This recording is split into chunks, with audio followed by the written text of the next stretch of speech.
IBomma Ravi arrest. IBomma place లో ఐబొమ్మ 1 కనిపించిన సందర్భంలో రాష్ట్ర హోంశాఖ సెక్రటరీ సివి ఆనంద్ చేసిన ట్వీట్ చర్చనీయాంశంగా మారింది. హ్యాకర్లు హ్యాకింగ్ కంటిన్యూగా జరుగుతూనే ఉంటాయని ట్వీట్ చేశారు సివి ఆనంద్. ఒకటిని అరెస్ట్ చేసినంత మాత్రాన పైరసీ ఆగిపోదని, అతడి స్థానంలో మరొకడు వస్తాడని పోస్ట్ పెట్టారు. కొందరిని అరెస్ట్ చేశామన్న కారణంతో పైరసీ లేదా సైబర్ నేరాలు పూర్తిగా ఆగిపోతాయనుకోవడం అశేషమని కామెంట్ చేశారు CV Anand.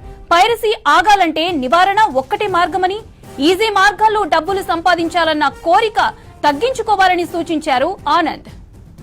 IBomma Ravi arrest. IBomma place లో ఐబొమ్మ 1 కనిపించిన సందర్భంలో రాష్ట్ర హోంశాఖ సెక్రటరీ సివి ఆనంద్ చేసిన ట్వీట్ చర్చనీయాంశంగా మారింది. హ్యాకర్లు హ్యాకింగ్ కంటిన్యూగా జరుగుతూనే ఉంటాయని ట్వీట్ చేశారు సివి ఆనంద్. ఒకడిని అరెస్ట్ చేసినంత మాత్రాన పైరసీ ఆగిపోదని, అతడి స్థానంలో మరొకడు వస్తాడని పోస్ట్ పెట్టారు. కొందరిని అరెస్ట్ చేశామన్న కారణంతో పైరసీ లేదా సైబర్ నేరాలు పూర్తిగా ఆగిపోతాయనుకోవడం అశేషమని కామెంట్ చేశారు సివి ఆనంద్. పైరసీ ఆగాలంటే నివారణ ఒక్కటే మార్గమని, ఈజీ మార్గాల్లో డబ్బులు సంపాదించాలన్న కోరిక తగ్గించుకోవాలని సూచించారు ఆనంద్. రైట్, మరిన్ని అప్డేట్స్ ధనరాజ్ అందిస్తారు. ధనరాజ్, సివి ఆనంద్ కామెంట్స్ కి సంబంధించిన అప్డేట్స్ ఏంటి? ఐబొమ్మ 1 అనేది కూడా రీప్లేస్ అయింది.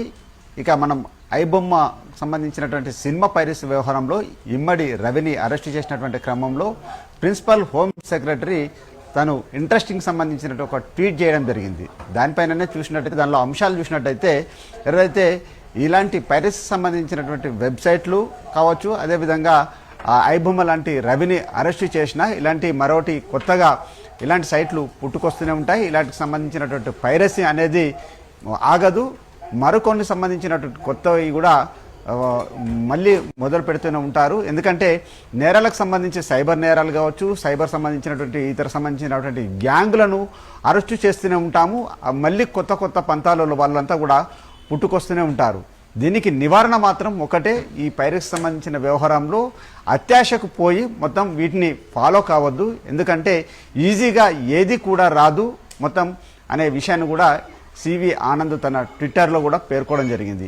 మొత్తం మీద ఇలాంటి సంబంధించినటువంటి ఐబొమ్మ లాంటి పైరసీకి సంబంధించినటువంటి వ్యవహారంలో చూసినట్టయితే అతను ఒక 60,000కు సంబంధించినటువంటి డొమైన్లను ఏర్పాటు చేయడము, వివిధ వెబ్సైట్లను, మొత్తం సర్వర్లను విదేశాల నుంచి ఆపరేటింగ్ చేస్తున్నటువంటి క్రమంలో ఇక మొత్తం సినీ పరిశ్రమ అంతా ఊపిరి పీల్చుకుంది. ఇక ఐబొమ్మ రవి అరెస్టు తోటి ఇలాంటి పైరసీ ఆగిపోతుంది అని వాళ్ళంతా చాలా వరకు ఆనందపడుతున్నటువంటి క్రమంలో మరో ఐబొమ్మ 1 రావడంతో చాలా వరకు మళ్ళీ అందరి గుండెల్లో సినీ పరిశ్రమలో గుబులు పుట్టింది. మరోవైపున పోలీసులకు కూడా చాలా వరకు ఇది సవాల్గా మారుతున్నటువంటి అంశం అనేది చెప్పొచ్చు.